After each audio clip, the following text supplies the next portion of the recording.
Hello students, I am Dr. Akhilen Kumar Singh, Assistant Professor, Department of Psychology, DAV PG College Varanasi. Here today I am going to discuss the structure and function of nervous system, and this topic belongs to the neurophysiological basis of behavior for the students of BA 6 semester Psychology honors. In second unit, we have to discuss about the central nervous system, in which we will discuss spinal cord, hindbrain, midbrain, and forebrain.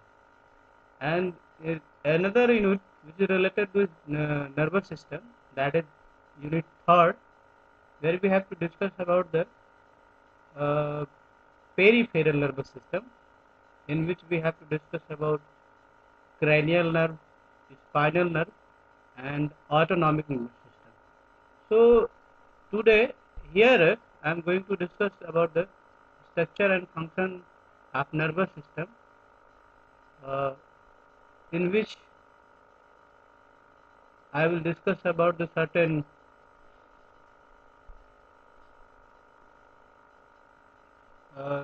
terms associated with these classifications and divisions.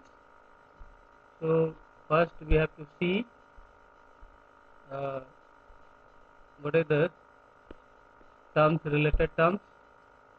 We can say here neuroanatomic terms. So neuroanatomic terms,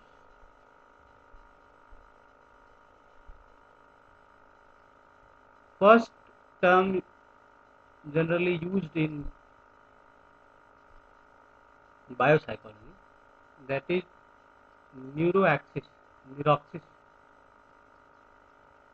Neuroxis is a draw line, imaginary line, to the spinal cord up to the front of the brain.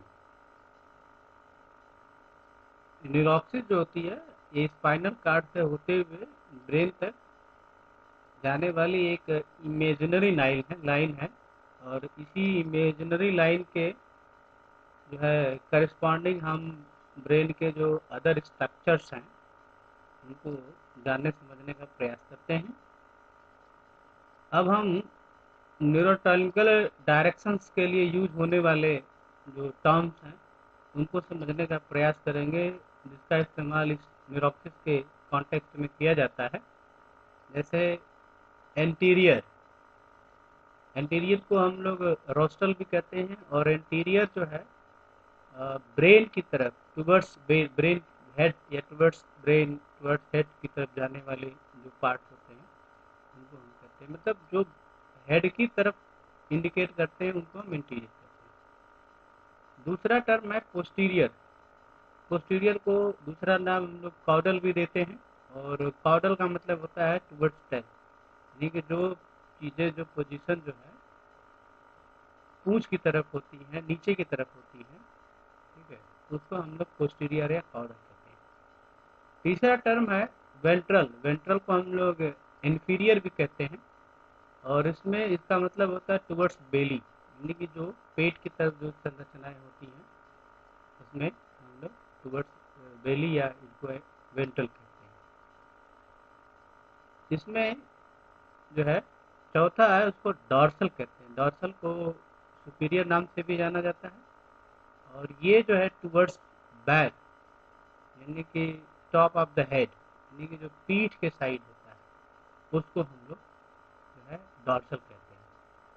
अगर हम location in brain की बात करें तो दो term हम लोग इस्तेमाल करते हैं, इप्सिलेटरल एंड कंट्रालेटरल। इप्सिलेटरल का मतलब होता है same side of the brain, ठीक है, और कंट्रालेटरल का मतलब होता है opposite side of the brain. तो जैसे कि ब्रेन का कोई left part right part of the body को कंट्रोल करता है, ठीक है, तो ये जो है कंट्रालेटरल हुआ। और इप्सिलेटरल का मतलब होता है कि जैसे हम कोई भी चीज़ देखते हैं तो विजन से जो ऑप्टिक नर्व्स निकलती हैं, जैसे लेफ्ट आई से निकलेंगी, तो लेफ्ट आई की जो ऑप्टिक नर्व होती है वो लेफ्ट हेमिस्फीयर को भी जाती हैं और राइट हेमिस्फीयर को भी जाती हैं, ऑप्टिक कियाज्मा पर ही क्रॉस करती हैं। तो जब लेफ्ट आई की जो है ट्रैक या लेफ्ट आई की जो है नर्व जो है इम्पल्स, वो अगर लेफ्ट ब्रेन को जाती है तो उसको हम लोग कहेंगे इप्सिलेटरल। लेकिन लेफ्ट जो है आई पे बनने वाले जो है अगर नर्व्स हैं उत्पन्न होने वाले, तो वो अगर राइट हेमिस्फीयर को जाती हैं विजुअल कॉर्टेक्स को, तो उसको हम लोग कहते हैं कंट्रालेटरल। तो ये इप्सिलेटरल और कंट्रालेटरल हुआ।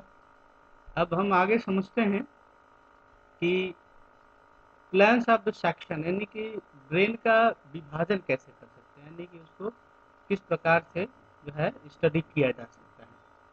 तो इसमें जो है तीन तरह के सेक्शन की बात है, तीन तरह के प्लेन्स की बात है, ज़्यादातर इसमें किया जाता है स्टडीज के लिए। एक को हम लोग कहते हैं हॉरिजॉन्टल। हॉरिजॉन्टल का मतलब यहाँ पर जो है पैरेलल टू द ग्राउंड, जिसको हम लोग नॉर्मली क्रॉस सेक्शनल भी कहते हैं, ठीक है। दूसरा है फ्रंटल या कोर्नल, और उसी तरह से सजाइटल है। थोड़ा सा इसी में समझना है, ये लॉन्गिट्यूडनल जो होता है वो कुछ इस तरह का है।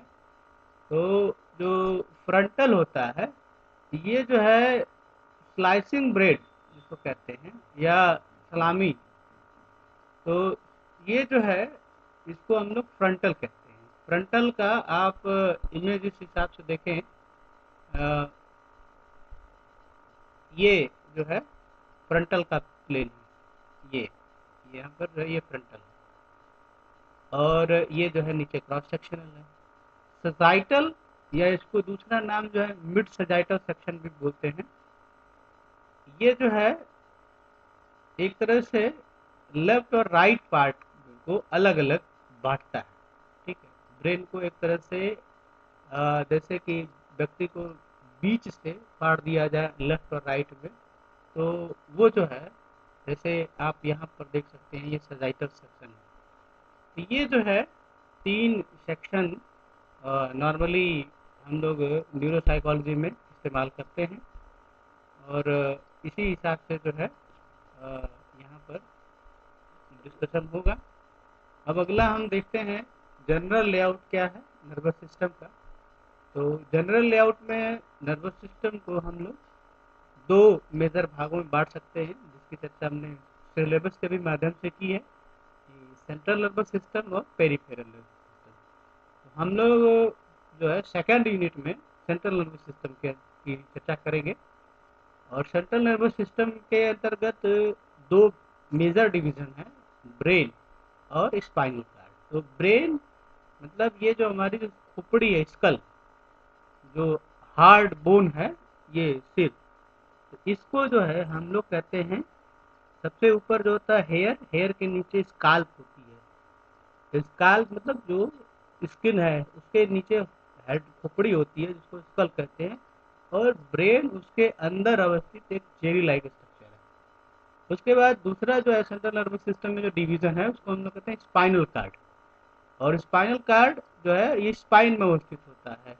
तो जो है हेड से निकलकर जो एक स्पाइनल कॉलम होता है उसी में ये स्पाइनल कार्ड होता है।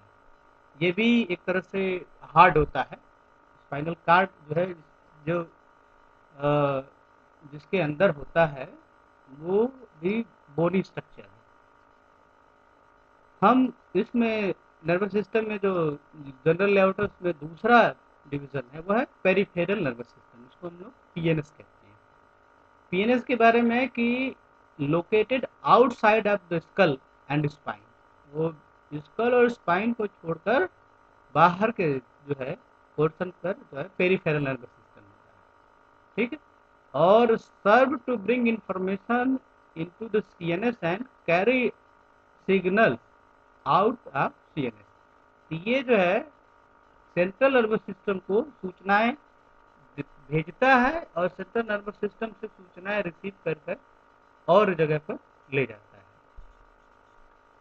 अब थोड़ा सा पेरिफेरल नर्वस सिस्टम को और विस्तार से समझें तो इसमें और डिवीजन है सोमैटिक नर्वस सिस्टम और ऑटोनॉमिक नर्वस सिस्टम के रूप में। ठीक है, सोमैटिक नर्वस सिस्टम में एफरेंट नर्व्स है जिसको हम लोग सेंसरी कहते हैं, और दूसरी इफेरेंट नर्व्स होती हैं जो मोटर नर्व है। ठीक है, और ऑटोनॉमिक नर्वस सिस्टम में जो है एक तरह से दो डिवीजन है जिसमें सिंपैथेटिक और पैरासिम्पैथेटिक नर्व्स होती हैं। ठीक है, और ये जो ऑटोनॉमिक नर्वस सिस्टम है वो एक तरह से दोनों ही इफरेंट है। इफरेंट का मतलब अवे फ्रॉम द ब्रेन, यानी कि मोटर जो है नर्व्स होती है। ठीक है, मैंने पहले ही आपको बताया था कि जो न्यूरॉन्स होते हैं बेसिकली 3 प्रकार के होते हैं, तो सेंसरी, मोटर और एसोसिएटेड न्यूरॉन। ठीक है, तो उसको हम लोग इफरेंट अफरेंट रूप में भी डिवीजन कर सकते हैं, बांट सकते हैं। अब ऑटोनोमिक नर्वस सिस्टम का जो है देखें तो all nerves are afferent and sympathetic and parasympathetic nerves generally have opposite effect, यानी कि सिंपैथेटिक नर्वस सिस्टम जब वर्क करता है तो पैरा नहीं करता, जब पैरा करता है तो सिंपैथेटिक नहीं करता। बहुत कम ऐसी कंडीशंस हैं जिसमें सिंपैथेटिक और पैरासिम्पैथेटिक दोनों ही काम करते हैं। ठीक है, तो सिंपैथेटिक जो है ज़्यादातर इमोशनल अराउजल या इमरजेंसी रिएक्शन में वर्क करता है, और पैरासिम्पैथेटिक जो हमारा नर्व है या डिवीजन है, ये जब व्यक्ति रिलैक्स होता है, कूल होता है या जनरल फंक्शन कर रहा होता है तो उस दौरान ये होता है।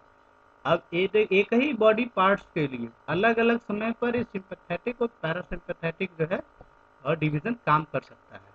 जैसे कि हार्ट बीट अगर रिलैक्स कर रही होती है तो वहाँ पर पैरासिम्पैथेटिक होता है, वर्क करता है, और लेकिन जब हार्ट बीट को बढ़ाना होता है, जैसे घबराहट होती है जिसकी वजह से, तो वो जो है हमारा सिंपैथेटिक डिवीजन इसको कंट्रोल करता है। ठीक है, अब जो है 2 stage neural path neurons existing the CNS synapse on the second stage neuron before the target area।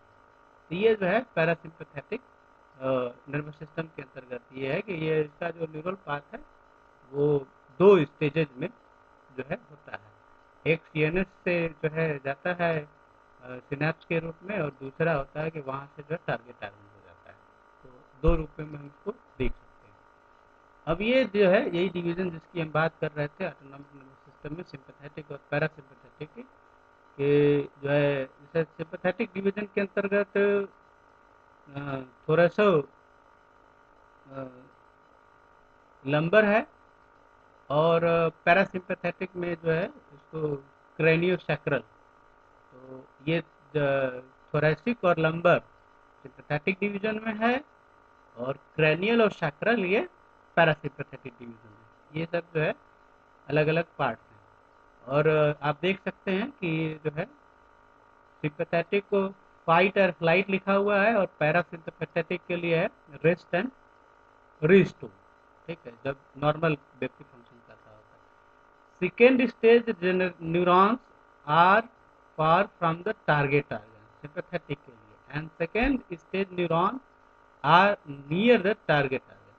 तो सिंपैथेटिक में जो है जो सेकेंड स्टेज न्यूरॉन होता है वो जो है टारगेट ऑर्गन से दूर होता है, लेकिन पैरासिम्पैथेटिक में वो काफ़ी उसके करीब होता है। अब ये जो है हम लोग उसी का जो है पिक्चोरल प्रेजेंटेशन देख सकते हैं कि नर्वस सिस्टम को सेंट्रल पेरिफेरल में बांटा गया, फिर सेंट्रल नर्वस सिस्टम को ब्रेन और स्पाइनल कार्ड में, पेरिफेरल को somatic nervous system, autonomic nervous system में डिवीजन है, फिर सोमैटिक का डिवीजन एफरेंट इफरेंट में है, ऑटोनॉमिक का फिर से डिवीजन एफरेंट एफरेंट में है, और फिर से जो है इफरेंट जो ऑटोनॉमिक है उसको हम लोग सिंपैथेटिक और ये पैरासिम्पैथेटिक के रूप में यहाँ पर बांटे हुए हैं। ठीक है, इसी का थोड़ा सा और एक्सटेंडेड रूप है जो यहाँ पर आप देख सकते हैं।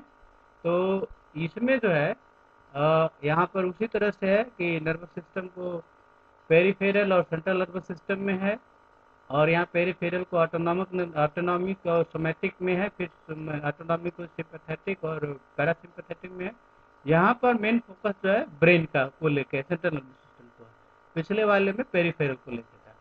अब ये देखिए कि जो है सेंट्रल नर्वस सिस्टम में ब्रेन और स्पाइनल कार्ड है। तो स्पाइनल कार्ड का कोई फर्दर डिवीजन तो नहीं है, लेकिन ब्रेन का फिर फर्दर डिवीजन है फोर ब्रेन, मिड ब्रेन और हाइंड ब्रेन के रूप में। ठीक है। और फिर अब यहाँ पर जो है हम फोर ब्रेन में अगर देखें तो फोर ब्रेन में फिर से जो है दो डिवीजन है, टेलेंसेफेलन और डाइंसेफेलन। ये डाइंसेफेलन। अब टेलेंसेफेलन में देखें तो पहला डिवीजन है ये, इसके अंतर्गत cerebral cortex, basal ganglia, hippocampus और एमिगडाला, ये सब सारी संरचनाएं आती हैं। और डाइंसेफेलन के अंतर्गत जो है थैलेमस और हाइपोथैलेमस आता है। ठीक है। उसी तरह मिड ब्रेन का जो डिवीजन है उसको हम लोग मेसेंसेफेलन के नाम से जानते हैं। और इसका इसके अंतर्गत जो स्ट्रक्चर स्टडीज होते हैं वो है टेक्टम और टेगमेंटम। उसी तरह से हाइंड ब्रेन को देखें तो हाइंड ब्रेन में फिर फर्दर दो डिवीजन है, मेसेंसेफेलन और माइलेंसेफेलन। तो मेसेंसेफेलन के अंतर्गत जो है पॉन्स और सेरिबेलम आता है, जबकि माइलेंसेफेलन के अंतर्गत मेडुला होता है। तो ये एक जो है फ्लो चार्ट है नर्वस सिस्टम का। और उसके बाद अगर हम ये देखें तो ये मीनिंग्स, वेंट्रिकल्स और सेरेब्रोस्पाइनल फ्लूइड्स, इसके बारे में थोड़ा जान लें। तो जो सीएनएस में जो बोन और बाकी जो एरिया होते हैं, सीएनएस हमारा बोन में अवस्थित होता है। और इसका जो ज़्यादा बड़ा पार्ट है वो मेनिंग्स के द्वारा कवर्ड होता है। ठीक है, लेयर्स होती हैं एक तरह से। एक्चुअली ब्रेन एक जेली लाइक स्ट्रक्चर है, और उसके बाहर जो है ये एक तरह से दीवार की तरह, वॉल की तरह जो है ये मेनिंग्स होती है। तो मेनिंग्स में थ्री लेयर है, डूरा मैटर, आर्कनवाइड मेम्ब्रेन और पिया मैटर। ठीक। तो डूरा मैटर, आर्कनाइड मेम्ब्रेन और पिया मैटर। अब डूरा मैटर जो है उसको कहते हैं आउटर टफ मेम्ब्रेन होती है, सबसे बाहरी जो दीवार होती है उसको कहते हैं। और जो ये पिया मैटर है वो सेंट्रल सीएनएस के सरफेस से जुड़ी होती है। यानी सबसे बाहर डूरा मैटर और उसके अंदर जो है ये पिया मैटर, और इन दोनों के बीच में आर्कनवाइड स्पेस होता है।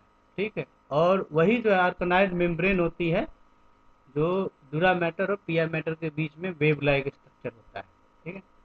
और आर्कनाइड स्पेस या मेम्ब्रेन उसी तरह से ये जो है इसमें ज़्यादातर ये सेरेब्रो स्पाइनल फ्लूइड होते हैं, ये भरे होते हैं आर्कनाइड स्पेस में या मेम्ब्रेन के अंदर। तो जो है ये फ्लूइड जो होते हैं ये सब, ये एक तरह से कुशन का काम करते हैं। तो जैसे ब्रेन को झटके जब लगते हैं, ठीक है, जैसे बच्चों को पकड़ कर मूव कराया जाता है या इस तरह का कुछ सिर घुमाते हैं, तो उन झटकों को यही जो है एक तरह से तो रोकते हैं। तो ब्रेन का देख जो बेसिक इंफॉर्मेशन है उसको देख सकते हैं कि the brain floats in the pool of cerebrospinal fluid CSF, which reduced its net weight from 1400 gram to 80 gram. मतलब फ्लोटिंग की वजह से ब्रेन का जो वेट है वो 1400 ग्राम से घटकर सीधे 80 ग्राम हो जाता है। और CSF is also content with in fore brain ventricles. ठीक है, वेंट्रिकल्स की चर्चा हम लोग आगे करेंगे। मतलब एक तरह से खाली स्पेस, हेलो स्पेस होते हैं ब्रेन में, उनको कहते हैं। और CSF is produce by the choroid plexus of each ventricles. जो है प्रत्येक वेंट्रिकल्स में ये कोरवाइड फ्लैक्सस होते हैं, इन्हीं फ्लैक्सस के द्वारा ही ये CSF का निर्माण होता है, क्योंकि CSF की जो लाइफ होती है बहुत कम होती है। The brain ventricles are as access points for the drug studies, and brain ventricles can expand when brain cells are lost. जैसे जैसे इसमें उदाहरण दिया कि अल्कोहलिज्म में या इस तरह की कोई सर्टेन डिजीज होती है, तो जब वेंट्रिकल्स जो है, जो खाली स्थान है एक तरह से हेलो स्पेस, वो एक्सपेंड करती हैं तो ब्रेन सेल वहाँ पर डेड होने लगती है। ठीक है, अब बात करते हैं प्रोटेक्टिंग ब्रेन की कि कैसे जो है ब्रेन प्रोटेक्ट होते हैं। तो केमिकल प्रोटेक्शन और फिजिकल प्रोटेक्शन, दो तरह के प्रोटेक्शन की चर्चा होती है इसमें। अब जैसे केमिकल प्रोटेक्शन के अंतर्गत द ब्लड ब्रेन बैरियर आता है। ब्लड ब्रेन बैरियर, ठीक है, blood brain barrier tightly packed cell of blood vessels wall prevent entry of many molecules. तो जो भी चीजें बॉडी के थ्रू ब्रेन में जाती हैं, उनमें सारी चीजों को ब्रेन के अंदर जाने से ये ब्लड ब्रेन बैरियर रोकता है। ठीक है, जो सेलेक्टेड चीजें होती हैं केवल वही जो है ब्रेन के अंदर जा सकती है। इसीलिए बहुत से वायरस बैक्टीरिया हैं जो ब्रेन के अंदर इंटर नहीं कर पाते हैं, इसी प्रोटेक्शन की वजह से, और जो इंटर करते हैं वो ज़्यादा प्रॉब्लमेटिक होती है। दूसरा हमारा जो प्रोटेक्शन है वो फिजिकल प्रोटेक्शन है। फिजिकल प्रोटेक्शन में तीन चीज़ें हैं, स्कल है, मेनिंग्स है, सेरेब्रो स्पाइनल फ्लूइड।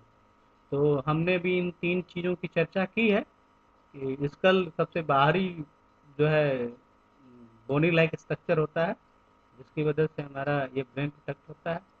उसके बाद मेनिंग्स होती हैं, जो तीन लेयर्स हमने बताया। ठीक है, तो डूरा मैटर, पिया मैटर और अर्कोनाइड मेम्ब्रेन। तो सब अर्कोनाइड मेम्ब्रेन ये उसी के अंदर जो है पाए जाने वाले सेरेब्रो स्पाइनल फ्लूइड होते हैं, ये सब जो कि ब्रेन को एक तरह से प्रोटेक्शन देते हैं जो झटके लगते हैं। अब ये जो है सेरेब्रल वेंट्रिकल्स हैं, जैसे आप इसको देख सकते हैं इस रूप में कि लेटरल वेंट्रिकल है, थर्ड वेंट्रिकल है, सेरेब्रल एक्वेडक्ट है, फोर्थ वेंट्रिकल है, और ये जो है मेन वेंट्रिकल्स हैं। इन्हीं को अलग अलग व्यूज में दिखाया गया है। ठीक है, यहाँ पे आप देखिए ये थर्ड वेंट्रिकल, ये सेरेब्रल एक्वेडक्ट, ये फोर्थ वेंट्रिकल है, और ये लेटरल वेंट्रिकल। तो यही जो वेंट्रिकल्स होते हैं जब बढ़ते हैं तो और जो ब्रेन की जो साइज सेल्स होती हैं उन पर प्रेशर पड़ता है और वो डेड होने लगती है। ठीक है, और उसी तरह से ये है कि किस प्रकार से आउटर लेयर से जो है ब्रेन का के अंदर का लेयर होता है। तो सबसे बाहर जो है स्काल्प आप देख सकते हैं है यहाँ पर, उसके बाद स्कल है, फिर डूरा मैटर मेनिंग्स है, फिर एर्कोनाइड मेनिंग्स है, और फिर सब आर्कनोइड स्पेस है, फिर पीएम मैटर जो है मेनिंग्स है, और फिर जो है उसके अंदर कार्टेक्स होती है। तो इस तरह से हमारा ब्रेन बाहर की चीज़ों से प्रोटेक्ट हो पाता है। और ये जो है कहते हैं उसको कि किस तरह से, अभी जो शुरू में हमने बात किया था कि क्या डॉर्सल है, क्या लेटरल है, कैसे है। तो आप ये देखिए एक लाइन जो है हेड से लेकर जो है टेल तक खींची गई है, इसको हम लोग न्यूरोक्सिक्स कहते हैं।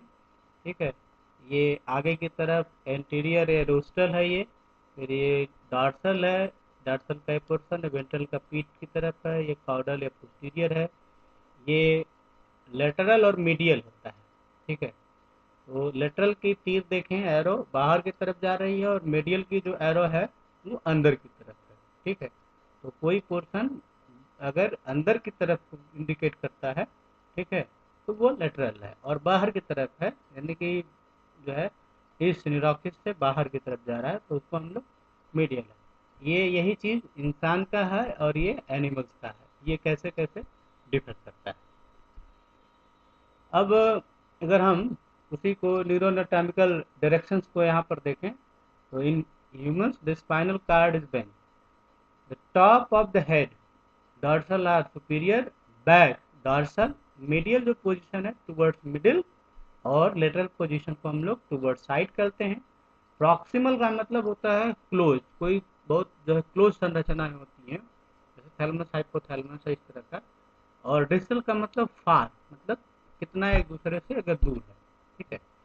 और ये जो है सेक्शंस की बात है, इसकी चर्चा अभी हमने की थी कि जो है कैसे हॉरिजॉन्टल, फ्रंटल और सैजिटल सेक्शन किया जा सकता है।